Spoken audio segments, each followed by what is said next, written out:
Selamat pagi anak-anak semua. Salam sehat, salam sejahtera untuk kita semua. Pada pembelajaran kali ini, kita akan belajar mengenai materi roda gigi lurus. Sebelumnya kita sudah mempelajari materi roda gigi rek. Kita lanjut ke materi roda gigi lurus. Sebelum kita masuk ke materi, alangkah baiknya kita biar tambah semangatnya kita jargon terlebih dahulu. Jika nanti saya bilang semangat pagi, kalian jawabnya pagi, pagi, pagi, yes. Baik, semangat pagi, pagi, pagi, pagi, yes. Baik, tujuan pembelajaran pada materi roda gigi lurus yang pertama, siswa-siswi dapat memahami mengenai pengertian dari roda gigi lurus dan bagian-bagiannya. Yang kedua, dapat mengaplikasikan perhitungan dari roda gigi lurus dalam pembuatan roda gigi lurus. Yang ketiga, dapat mengaplikasikan proses pembuatan roda gigi lurus ke dalam proses pemasinan yang lain. Dan tentunya juga dalam pembuatan yang berhubungan dengan roda gigi lurus. Baik, kita berdoa terlebih dahulu supaya pembelajaran kita hari dapat bermanfaat dan dapat kita pelajari dengan baik. Berdoa dipersilahkan. Cukup? Pengertian dari roda gigi lurus itu sendiri merupakan transmisi berupa roda yang memiliki banyak gigi, di mana gigi tersebut lurus dan sejajar dengan sumbu putar. Roda gigi lurus merupakan jenis roda gigi paling sederhana. Roda gigi ini dapat dibuat dengan mesin Fries yang dilengkapi dengan kepala pembagi. Dalam bahasa Inggris, roda gigi lurus disebut sebagai spur gear.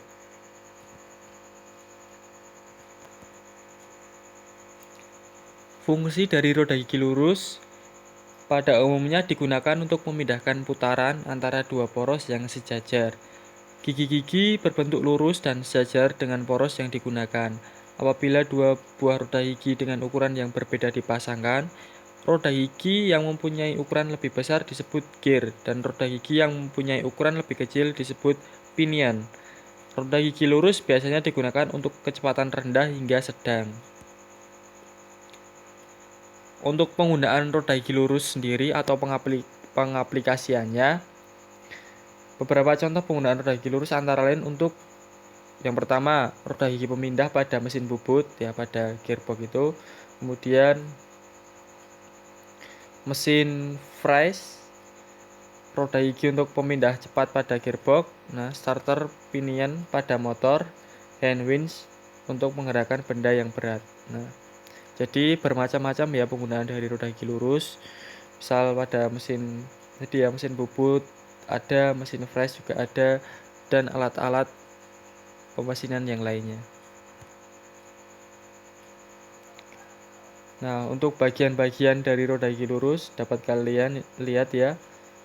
Nah, ini untuk yang pertama D ya, dilambangkan dengan D. Nah, itu pada lingkaran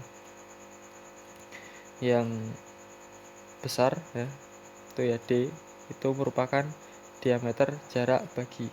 Nah, kemudian untuk DK, nah DK itu diameter kepala gigi DK. Nah, bisa dilihat ya DK. Kemudian DF diameter kaki gigi, HK tinggi kepala gigi, HF tinggi kaki gigi, H tinggi gigi, A jarak antara poros, T jarak busur antara gigi, B lebar gigi, K tebal gigi, Z jumlah gigi, N putaran roda gigi, dan M modul gigi. Untuk perhitungannya dari roda gigi lurus ada beberapa perhitungan. Untuk yang pertama, modulus atau modul M sama dengan T per Pi ya. Kemudian tusuk gigi TM ya, T. Kemudian ada jumlah gigi Z sama dengan D1 per M, kemudian ini maksudnya DT ya, kemudian diameter lingkaran, kemudian diameter lingkaran tusuk, kemudian ada diameter lingkaran tusuk ada 2 ya, yang digerakkan sama yang penggerak. Nah, kemudian tinggi kepala gigi HK sama dengan 1 modul, kemudian diameter lingkaran kepala DK sama dengan DT plus 2M. Nah, kemudian tinggi kaki gigi HF adalah 1,25 kali modul. Ada itu menurut yang NEN, kemudian menurut yang DIN 1 M itu 1,166 kali modul ya.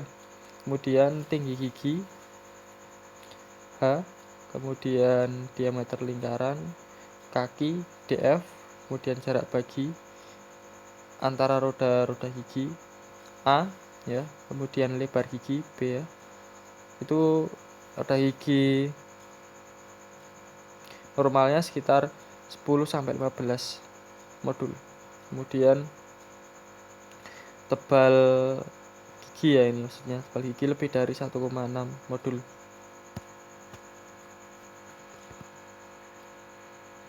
Nah, untuk proses pengopresan roda gigi lurus ada beberapa langkah. Nah, di sini saya menyebutkan poin-poinnya saja karena di pertemuan berikutnya kita akan bahas lebih lanjut mengenai proses pengopresan roda gigi lurus. Nah, yang pertama itu penyiapan benda kerja termasuk penentuan dimensi. Nah, ini penyiapan benda kerja itu dari awal blanknya ya, dibubut atau bahannya awal dibubut. Nah, kemudian masuk ke proses freeze. Nah, itu pemasangan benda kerja. Kemudian pemilihan pemasangan dan setting pisau freeze. Nah, jadi pisau freeze juga ditentukan ya, menggunakan modul berapa. Kemudian setting benda kerja dari setting 0. Nah, kemudian penentuan pembagian dengan kepala pembagi. Nah, sebelum kita lanjut proses penyayatan benda kerja, nah kita harus mengetahui dulu berapa pembagian pada kepala pembaginya. Nah, mungkin berapa putaran, berapa putaran engkol. Kemudian mulai proses penyayatan yang secara bertahap dengan jumlah gigi yang dikehendaki atau yang sudah direncanakan. Nah, jadi seperti itu ya anak-anak semua untuk roda gigi lurus. Nah, nanti kalian dapat pelajari lebih dalam lagi mengenai roda gigi lurus. Nanti jika ada yang belum paham bisa ditanyakan, mungkin dari bagian-bagian yang belum paham atau perhitungan ataupun dari proses pengopresan. Nah, untuk pertemuan kali ini itu dulu yang dapat saya sampaikan. Kurang lebihnya mohon maaf. Tetap semangat belajar. Semangat pagi. Pagi. Yes. Terima kasih. Selamat pagi dan salam sejahtera.